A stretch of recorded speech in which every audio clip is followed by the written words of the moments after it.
muso ni den woni bi bolo ko ni be sinda ma yaka toso dem sanu mun te saka jo yera kolola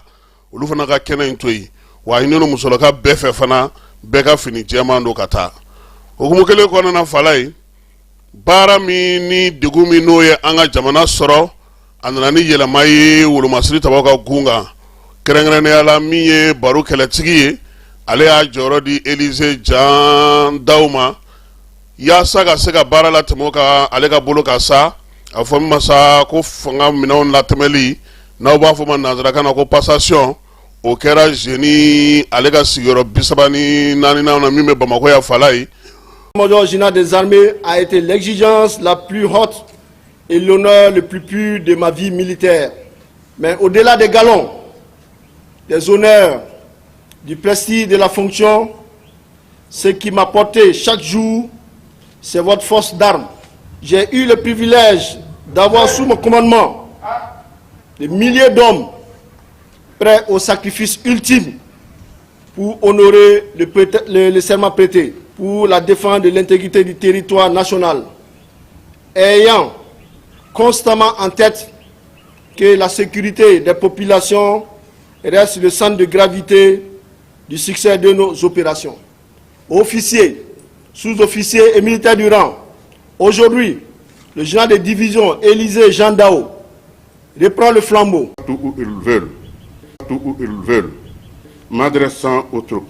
je rappellerai que les défis de notre temps sont importants et que nous n'avons aucune autre alternative que de combattre avec férocité. La patrie nous le demande et notre conscience nous l'exige. Nos enfants nous regardent et le sang versé de nos martyrs nous interpelle. Nous n'avons pas le choix. Il nous faut continuer avec détermination et courage. C'est le prix à payer, celui de la liberté, celle que nous espérons, pas nécessairement pour nous-mêmes, mais pour nos enfants et les enfants de nos enfants.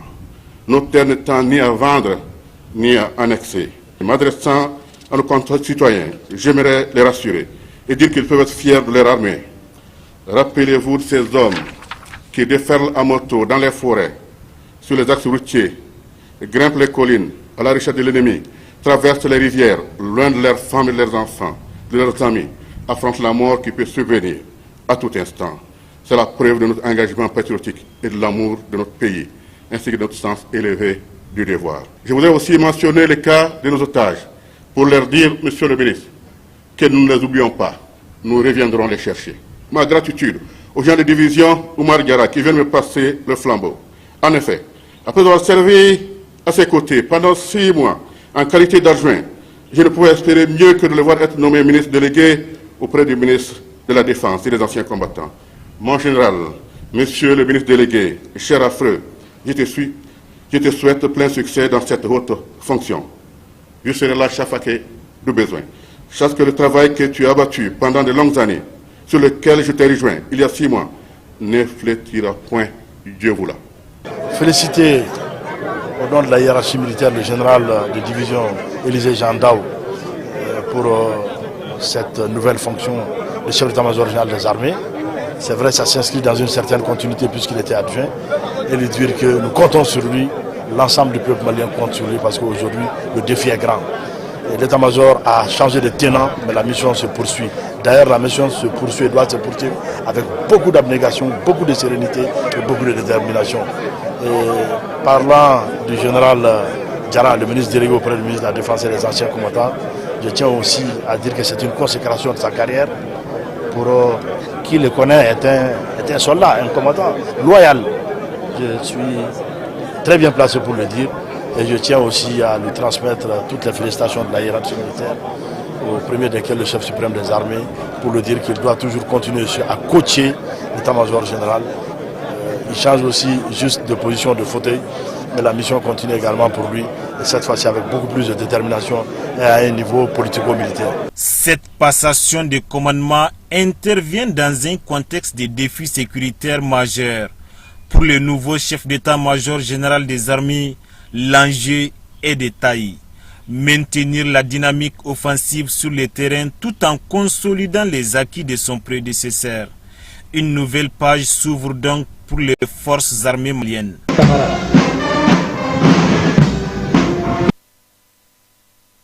n'an bɔra kan dɔ la an bɛ taa kan wɛrɛ kɔnɔna na min ye ezo maaw ye olu ka formation kɛrɛnkɛrɛnnen n'o ye armée de terre bolofara ye olu ye jɛrɛ kɛ jikɔrɔninkaw fɛ yen a bɛ fɔ yɔrɔ ma bere uruzu ka kan n'o ye commando parachutiste ye baara in kɛra alamisa tɛmɛnen kalankuncɛ kun do kalankuncɛ min n'o ye a 19nan ye sous-officiers olu kɛrɛnkɛrɛnnenya la ale ni min ye u ka kalan kun fɔlɔ ni kun filanan maaw AT tɔgɔ la olu ka kalan kɛrɛnkɛrɛnnen baaraw ka ɲɛsin baara kɛrɛnkɛrɛnnenw fana ma o kuncɛli baara kun bɛ jikɔrɔni parakaw olu fɛ yen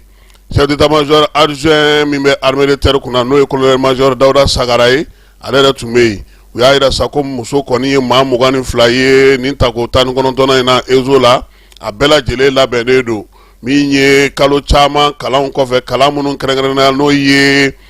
minɔgɔ laminɛ ni kɔngɔ laminɛ ni waleya minnu bɛ taa kɛrɛnkɛrɛnnenya la fana sɔrɔsiya yɛrɛ baaraw hukumu kɔnɔna na a la kumababaw k'olu baaraw kɛ o fana kɛrɛfɛ sa maa minnu bɛ yen n'olu ye talenkuraw ye fɔlɔ ni filananw olu fana ka bɔli baara tun bɛ senna olu ye maa 235 ye musolakaw olu b'o fana cɛla olu fana ka kalanw olu bɛɛ lajɛlen banna maa minnu tilalen filɛ nin sisan sa kɛrɛnkɛrɛnnenya la a yirala k'a fɔ sa a kɔni kun kɛ kun ye sa u ka se ka faamuya sɔrɔ tɛkinikiko ta nasira fɛ min ye baara minnu bɛ yen n'olu baaraw kolo ka girin kosɛbɛ maanifinya tɔbɔtɔli minɛnw minɛcogo ɲuman ani baara kɛcogo ɲuman ka taa se sɔrɔko ma u ka kumalatigi kɛnɛ ka sa maa min ye kuma ta sa o kɛra chef d'état-major adjoint n'o ye colonel major Dawuda Sagara ye a y'a jira sa k'a fɔ ko nin kalan in kɛ kun ye bi na magoɲɛ caman de bɛ yen min ye wolomasiri tabaw ka gun kɔnɔna n'o ye AT ye olu magoɲɛw kɛrɛnkɛrɛnnenya la ninnu kan ka se ka taa o baara kɛ wa a y'a jira sa k'a fɔ k'u ye fɛɛrɛ minnu sigi sen kan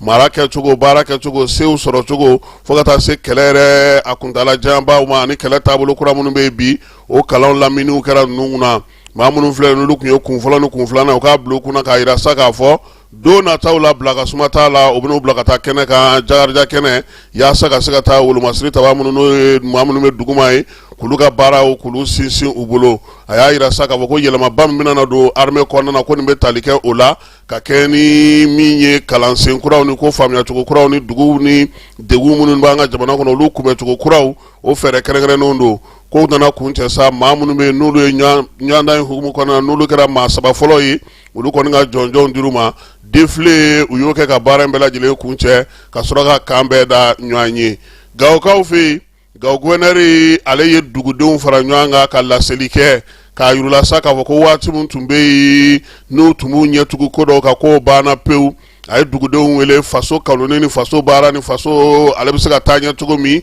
k'a yirula sa k'a fɔ ko min ye lajɛ min filɛ nin ye hakili jagabɔ don ɲɛfɔli don fana dugudenw k'a dɔn k'a faamuya nin waati in na ko waleya minnu tun bɛ kɛ kɔrɔlen Gawo kɔnɔna na k'o waatiw banna maaw tun bɛ yɛrɛmabila minnu na maaw tun bɛ ko minnu kɛ ten o banna jura minnu bɛ yen n'olu tun bɛ denjuguya la ka se ka an ka jagofɛnw ta ka taa di maaw ma maa minnu kɛlen ka jamana janfali baaraw kɛ k'u ɲɛ b'a bɛɛ la wa bi ta kɔ to tɛna na kɛ maa si ye yafa tɛna na kɛ maa si ma général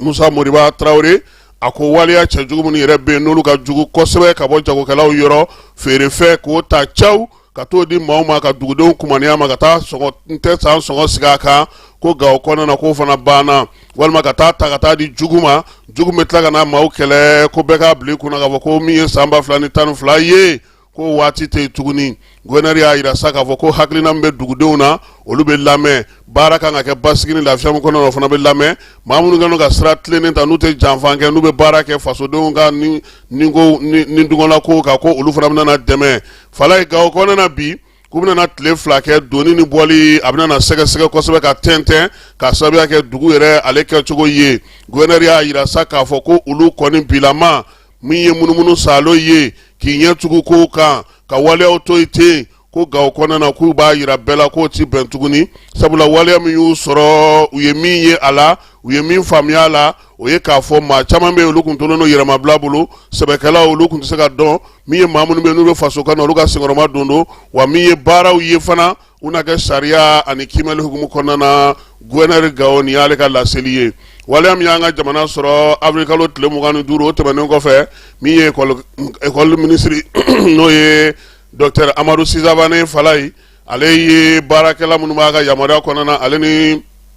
barakalaw ka lafasa jɛkulu ekɔli karamɔgɔw a y'u bɛɛ lajɛlen wele k'u masala jamana bɛ taabolo min na bi ani fɛɛrɛ kɛrɛnkɛrɛn minnu sigira sen kan ka kɛ ni waleya ninnu ye baaraba minnu bɛna daminɛ dɔgɔkun nata in na jamana kɔnɔna la lakɔlɔsili kow la a ye o bɛɛ lajɛlen ɲɛf'u ye kuma daminɛ na sa u jɛra ka tasibila kɛ ka ɲɛsin maaw ma maa minnu fatura nin waleya in senfɛ ani ka dugawu kɛ maaw ye maa minnu joginna bi duguden fara wolomasiri tabaw kan minisiriso n'o ye minisiri yɛrɛ ye a ye foli kɛ ekɔli karamɔgɔw ye olu minnu ka baarabila ɲɔngiri k'a sababuya kɛ ko min ye nin waati in to o waati ye hakililasigi ni basigi ma na tuma min na u na kow daminɛ o daminɛ cogo la minisiriso secrétaire général fana y'a yira sa k'a fɔ ko ekɔli karamɔgɔw ekɔliden fara ekɔliden somaw kan ko bɛɛ lajɛlen k'i bolo di ɲɔgɔn ma kibaruyaw ka se ka di cogo min wa ni ala sɔnna a ma ciw bɛna bila u ma fana k'a yira sa k'a fɔ ekɔlisow lakana ko bɛna kɛ cogo min na baaraw bɛna kɛ sigi sen kan cogo min na ko bɛɛ lajɛlen k'a dɔn k'a fɔ k'a kɛ kun ye jamanadenw ale ni maa bɛɛ lajɛlen lakanani ye yɛlɛmani in kun ye o ye minisiri min bɛ jagoko kunna an ka jamana kɔnɔ n'o ye Musa Alasani Jalo ye laada la ale ni juraw bɛ ɲɔgɔn ɲɛ min kɛ o tako 21 na o kɛra ka kɛ ni tajiko ye min ye lajɛ in senfɛ sa u y'a yira sa k'a fɔ k'u bɛna wuli ka jɔ kɛ yaasa da dumunifɛn fara taji kan n'a ɲɔgɔnna wɛrɛw olu kana dɛsɛ an ka jamana kɔnɔ nka komi lajɛ in yɛrɛ sigikun ye tajiko ye ka kɛ ni o ye sa min ye Musa Alasani ye a ye ɲɛfɔli kɛ nka yan'o bɛɛ cɛ sa u ye miniti kelen tasibila kɛ ka ɲɛsin wolomasiri taba minnu fatura ani duguden minnu fatura kɛrɛnkɛrɛnnenya la Sadio Kamara u y'o ta tɔgɔma ka o ta fɔ kɛrɛnkɛrɛnnenya la banbanci wɛrɛ jɔ wale kabaw ye min kɛ o ka du la afrikalo tile 25 k'o kɔ fɔ ka to kɔn ka s'a dan na ka tasibila kɛ o ye jɛrɛ 21 na in a y'a to juraw nana ka n'u ka hakilinaw fɔ fɛɛrɛ minnu b'u bolo tajiko ta na sira la jamana bɛɛ bɛ se k'a sɔrɔ cogo min u kun ye laɲini minnu kɛ olu bɛ se ka sigi sen kan cogo min ye minisiri ye ale ye kiimɛli kɛ kɛnɛ in kan ye a y'a yira sa ko min ye avril kalo in salen in ale tile 20 kana sa tile 26 ma taji min donna jamana kɔnɔ o ye citerne 611 ye o bɛ bɛn litiri miliyɔn 28 ba 323 860 litiri ma taji la o de donna ko min ye k'a daminɛ avril kalo tile 27 la kana bila mai kalo ale tile 3 la taji min donna an ka jamana kɔnɔ citerne 774 o bɛ taa bɛn sa min ye taji kɔni litiri miliyɔn 34 ba 884 ma ko litiri taji ko de b'an ka jamana kɔnɔ ko nin fɛn minnu filɛ nin ye o b'a yira sa k'a fɔ ko jamana kɔnɔ wulilen don k'i jɔ taji bɛ se ka don cogo min na degun kana ye a la a taa yɔrɔ ko a n'a baara ko ani dugudenw bɛ se k'a sɔrɔ cogo min majɛ minnu bɛ baara in na bi kɛrɛnkɛrɛnnenya la gasoil ko kuma fala yi a bɔra ka bin han k'olu bɛ na ni taji ye nka taji tigiw minnu b'a feere olu de ta y'u ka taji ye kɔrɔ tɛ sa k'an fana ka gɛrɛ olu la an na gɛrɛ station tigiw la sa o a y'a yira fana k'a fɔ u bɛɛ n'a ta u ka hakili jagabɔ kɛ sabula ko in kɛ kun ye dugudenw bɛ se ka lafiya cogo min maaw mana kuma fɔ cogo o cogo fɛɛrɛ ka ɲini fana lafiya bɛ se ka don a la cogo min na maaw bɛ se k'a sɔrɔ cogo min minisiri ko hakili jagabɔ in kuntala tɛna janya fala ye yanni alamisa wɛrɛ tɛ fɛɛrɛ ka ɲini gasoil maaw k'a sɔrɔ han a ko kiimɛli min ye baloko ta nasira ani da dumunifɛn ta nasira ye ani juraw ka soba maaw ye ɲɔgɔn ye ni ala sɔnna ma baara min bɛ sen na ka wuli ka jɔ kɛ joona o baaraw fana bɛna sigi sen kan minisiri ye bɛɛ lajɛlen fo ka bɛɛ lajɛlen waleɲuman dɔn k'a yir'u la sa k'a fɔ ko kuma ɲɔgɔnya kɔni tɛna ban fewu u ni juraw ni ɲɔgɔn cɛ waati bɛɛ u na sigi ka kuma yaasa fɛɛrɛ bɛ se ka sɔrɔ cogo min na kuma tɛ nin waati gɛlɛman in na n'an bɔra an bɛ taa min ye diɲɛ seleke ni tɔnba kɔnɔna na fala ye an ka minisiri min bɛ maliden minnu sigilen don kɔ kan ani farafinna ka kɛnɛya sinsinni kan n'o ye Musa Ater ye ale tun bɛ Nations Unies na Mali tɔgɔla fala ye min ye tungarangew ani maa minnu bɛ taa tunga la olu ka ko k'olu ta ba la ka se ka fɛɛrɛ sɔrɔ o la o baabu de dayɛlɛla mai kalo tile 7 min ye Nations Unies ale so b'a la New York kaw fɛ yen Mali ka kuma sara ka di maa min ma sa o ye Musa Ater ye New York kaw fɛ yen fala ye a ye foli ni ta ka ɲɛsin bɛɛ lajɛlen ma jɛrɛba ye nin y'a sigiko 2nan ye maa minnu bɛ taa tunga la sa fɛɛrɛ jumɛn bɛ sɔrɔ diɲɛ seleke naani yɛrɛ bolo ka dan sigi a ko la Antonio Guterres n'ale ye Nations Unies secrétaire général ye ale ye baabu datigɛ ka kuma di jamanaw ma fɛɛrɛ minnu b'u bolo Mali tɔgɔla Musa Ater a y'a ka kuma daminɛ ni tasibila ye ani dusukasi ye ka ɲɛsin degun min y'an ka jamana sɔrɔ kɛrɛnkɛrɛnnenya a y'a yira sa k'a fɔ ko maliden bɛɛ lajɛlen jɔlen don ka ɲɛsin an ka siniɲɛsigi ma maa minnu nana ka na bin an ka jamana kan a y'o waleya in kɔn fo ka se a dan na a y'a yira sa k'a fɔ ko min ye Mali ye a tɛ tɔnɔmada a tɛ tila a tɛ bɔrɔtɔ wa min ye malidenw bɛɛ lajɛlen ye u wulilen k'u jɔ général d'armée Asimi ale ka yamaruya kɔnɔna na yaasa jamana bɛ se ka lakana cogo min bɛn ni kɛnɛya o bɛ se ka sinsin cogo min cɛfɔ ni kanbɛn o bɛ sigi sen kan cogo min Musa ko a ka kuma kɔnɔna na ko min ye nin waati laban in n'a ye maliden minnu kɔni ye wulikajɔ kɛ ani minnu ye taa ni ka seginw kɛ fala ye ko a ko gɛlɛyara koyi sabula n'i ye Mali yɛrɛ ta k'a lajɛ anw ye taama jamana ye fɛɛrɛ ni dabaliw caman bɛ an bolo nka bi bi in na diɲɛ bɛ ka taa sira min fɛ a ka kan ni maaw bɛ jɛ la i ka se ka u ka kumaw lamɛn musow bɛ ka caya ko in na cogo min min ye denmisɛnninw ye ka t'u ka hakɛw ɲini olu fana bɛ ka caya diɲɛ selekena yɛrɛ bɛ se ka fɛɛrɛ minnu sɔrɔ Musa bolo o kan ka kɛ fɛɛrɛ kɛrɛnkɛrɛnnenw ye sa mun bɛ se ka jamanaw bɛɛ lajɛlen kunnafan o ka fisa ni janw dali ye jamanaw tali ye k'olu bila ko la babu in u ye tile kelen k'a ka fala ye a yirala sa k'a fɔ kabini san 2018 min ye Mali ye a yɛrɛ kun ka wuli k'i jɔ a tɔgɔ la ka kuma ta kɛnɛ kan nin ye a gale ye gale min fana a senfɛ minnu bɛ Tɛnkundugu ni Bolomadadugu kunna kɛnɛya kota na sira fɛ kiimɛli kɛrɛnkɛrɛn kan ka sigi sen kan sabula u y'a ye k'a fɔ waati jan kɛnɛya yɛrɛ ka se ka labɔli kɛ kɛnɛya ka se ka kɛ ka se ka dugudenw ma o tɛ taa fiyewu fo kɛnɛya ale maaw yɛrɛ de ka ca o ye tiɲɛ ye ɲaama an ka kɛnɛ o y'a sɔrɔ mun b'an furakɛ olu de ka ca jɛrɛ in ɲɛbila baara in senfɛ fɛɛrɛ kɛrɛnkɛrɛnnen minnu kan ka sigi sen kan ka kɛ ni u ka lajɛ 79 in sigili ye sen kan u y'a yira sa ko ka fɛɛrɛ ninnu bɛɛ lajɛlen don bɛrɛ la hakililaba minnu bɛ yen maanifin yɛrɛ tɛ taa kɛnɛya minnu kɔ banakisɛ minnu bɛ yen n'olu ka maaw so a fala ye k'u ko olu bɛrɛ bɛɛ yanni jɛrɛ in don cɛ o den kelen fana kɔnɔna na tuguni min ye Asaba Jalo ye a ye ɲɔgɔn ye filanan fana kɛ o fana tun ye bɔlɔlɔ sira ye tuguni o ɲɔgɔn ye sa farafinna minisiriw olu ka lajɛ naani na kɛrɛnkɛrɛnnenya la kɛnɛya minisiriw olu ni bolo ɲɔgɔn ma jɛkulu bɛ ka kɛ sida ko ale kunbɛli ma u y'o baara kɛ o ɲɛmaaya bɛ maa min bolo sa o ye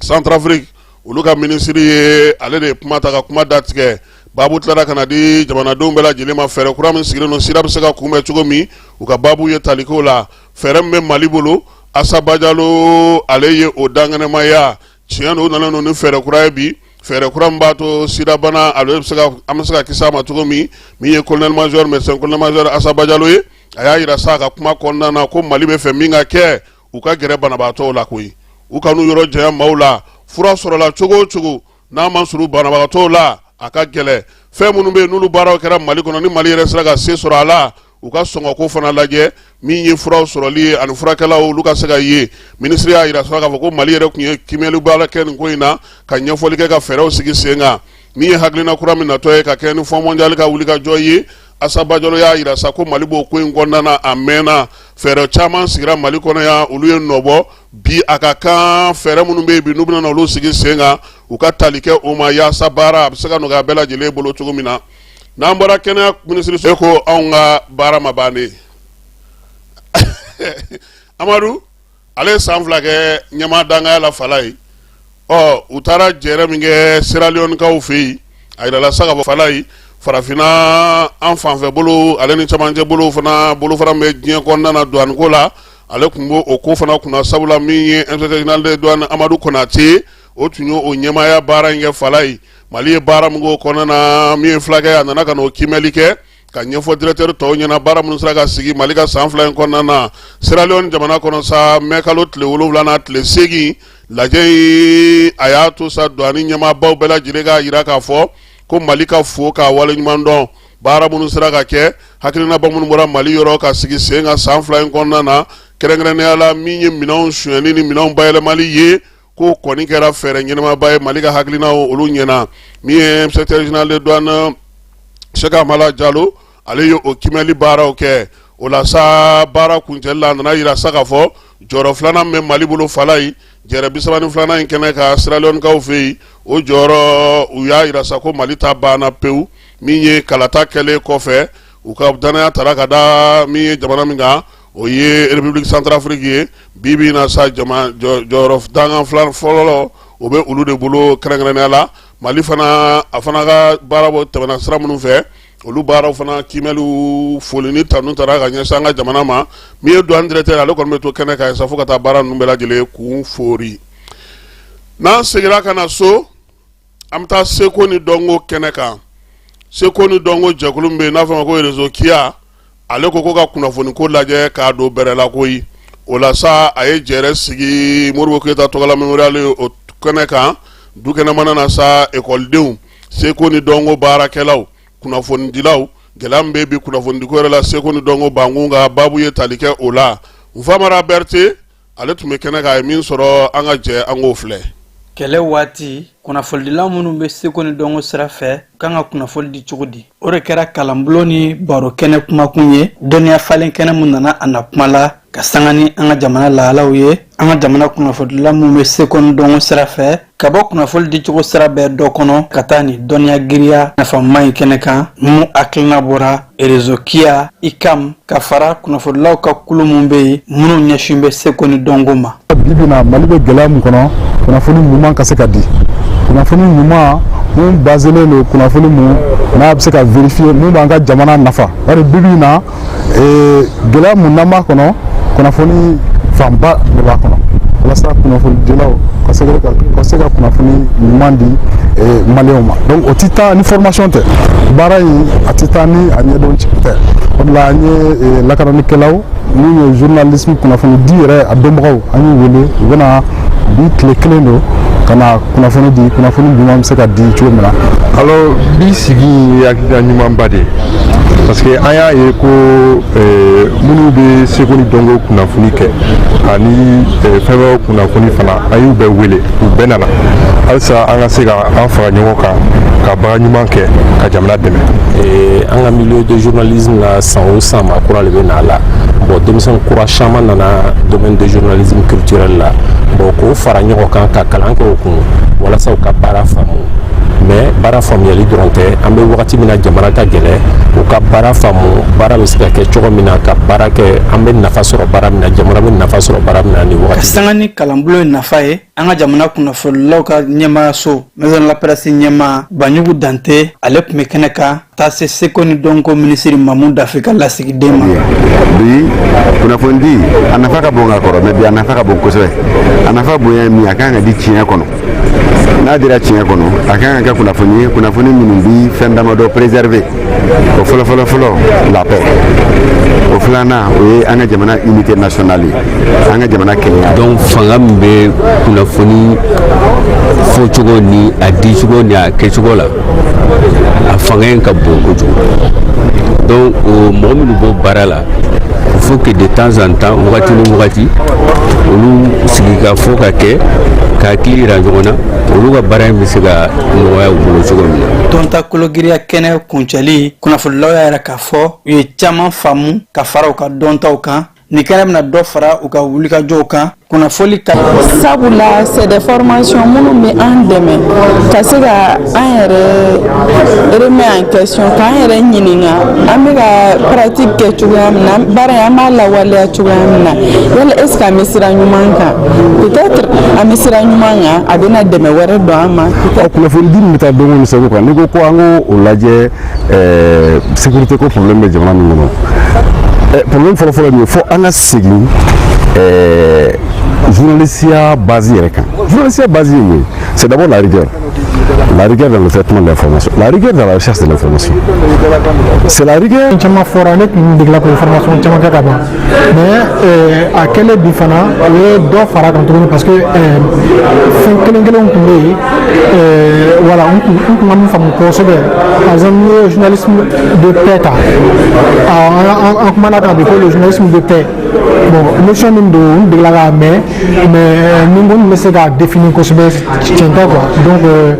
o fɛn kelen-kelenw bɛ yen n sera ka minnu fara n ka dɔnniya kan. Kɛnɛ kan kunnafonidila Alexis Kalambiri fo ka taa se ɲininikɛla Dr Amadou Sanogo olu mun tun ye kɛnɛ kalanfaw ye u ye ɲɛfɔli ni fɛsɛfɛsɛliw kɛ kosɛbɛ hakilina in kan o mun bɛ maliden bɛɛ lajɛlen wele bɛɛ ka fara ɲɔgɔn kan yaasa an bɛ se ka kunnafoni jatigitanw kɛlɛ ni ka basigi ni bɛn ni kɛlɛ sinsin an ka jamana kɔnɔ.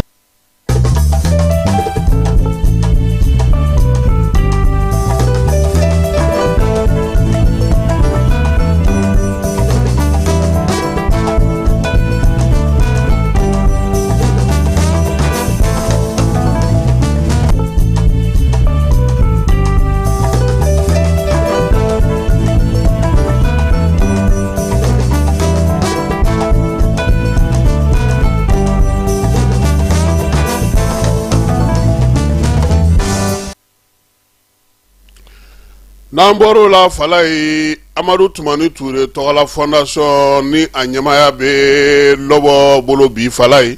u y'a yira ko degun b'u kan degun mun b'u kan bɔlɔlɔ sanfɛ degun do sabula maa dɔ kɛlen do bi bɔlɔlɔ sanfɛ ka Facebook bugunatigɛ dɔw dilan ani WhatsApp ni lɔbɔ ja ye fala ye a tigi kɔni a bɛ ka maaw kɔni gosi cogo a bɛ k'u gosi ten n'a ma fɔ maa min ka wari dɔ di a b'a fɔ ɲɛna ko dɔw b'u bolo u kan ka maaw dɛmɛ ni fɛn dɔw kɛ a bɛ min ye sɛbɛn fana bila a ka page kan k'a yira sa k'a fɔ ko ale kɔni ale de bɛ ye lɔbɔ ye o la sa min ye nin y'a siɲɛ caman ye an bɛ nin bataki ɲɔgɔnna kalan nka u ko sen ta a y'o degun sabula min ye ATT tɔgɔ donna kow la min ye lɔbɔ tɔgɔ donna kow la wa maaw u yɛrɛ jakalilen don k'a fɔ ko nin bɛɛ bɛ ka kɛ bɔlɔlɔ sira fɛ yan fɛɛrɛ kan ka ɲini a la yaasa a bɛ se ka dabila cogo min na wa u y'a yira fana k'a fɔ ko maaw k'u hakili to u yɛrɛ la min ye bɔlɔlɔ sira fɛ olu ka bugunatigɛ tɛ yen lɔbɔ tɛ bɔlɔlɔ kan bi a t'a ka sini a ka telefɔni t'a kan a ka nimero foyi tɛ a kan o la ni maa min b'a fɛ ka baara kɛ ni fondation ye fala ye u jabala ye kelen ye Amidalayi ACI i ka wuli ka se i n'u ka jɛ ka baara kɛ ani u yɛrɛ ka baara kɛ cogo min Amadou Toumani Touré a directeur général Yuba de Traoré ale de ye sɛbɛn in fasiri an balimakɛ a n'an baara ɲɔgɔn n'o ye Aziz Yunusa Mayiga ye n'an b'a wele bɔlɔlɔ sanfɛ ko Aziz ne manpa fala ye a somɔgɔw ye bataki kɛ ko k'a yira bɛɛ la k'u dusuma kasalen u y'a mɛn k'a fɔ k'u balimakɛ o terikɛ a n'an yɛrɛ bɛɛ lajɛlen jɛɲɔgɔn n'o ye Aziz Yunusa Mayiga ye n'an b'a wele ko Aziz ne manpa min ye mɛkalo tile 3 kɔnɔwarikaw fɛ yen ko tɛgɛ dara a kan u y'a yira sa k'a fɔ ko in kɔni ye olu kamana gan kosɛbɛ nka o kɛlen du ye wuli ka jɔ kɛ ka cɛsiri kɛ ka se k'a ye k'a dɔn k'a fɔ ko a bɛ yen a ka kɛnɛ a nin na wa jɔrɔna tɛ a la o la sa u y'a yira ko maa kɔni b'a fɛ ka waleya o waleya kɛ sa fala ye i ka tɛmɛ du fɛ nɛgɛjuru siraw olu ye 76 fu naani walima i ka 73 76 11 9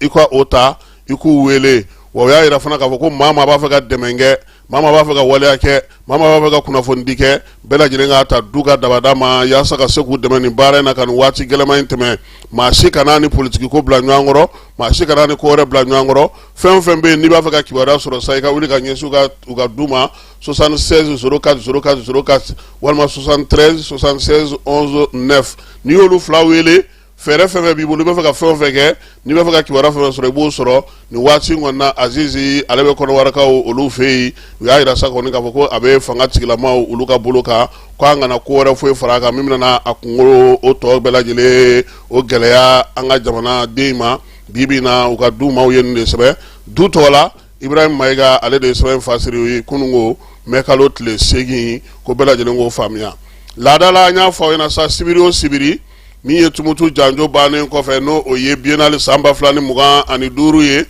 min ye Mali marabolo fɛn fɛn lajɛlen kɔni sera kɛnɛ kan bɛɛ y'i bila i fila ni dɛbɛ la bi turu bɛ Kitakuru ani Budofokaw la fala ye olu ye baara min kɛ Sadi Baba Alkayiru kɔnɔna e ye ja minnu sɔrɔ an ka Kitakaw ka turupu ale ka seko ni a ka dɔnko o su lajɛ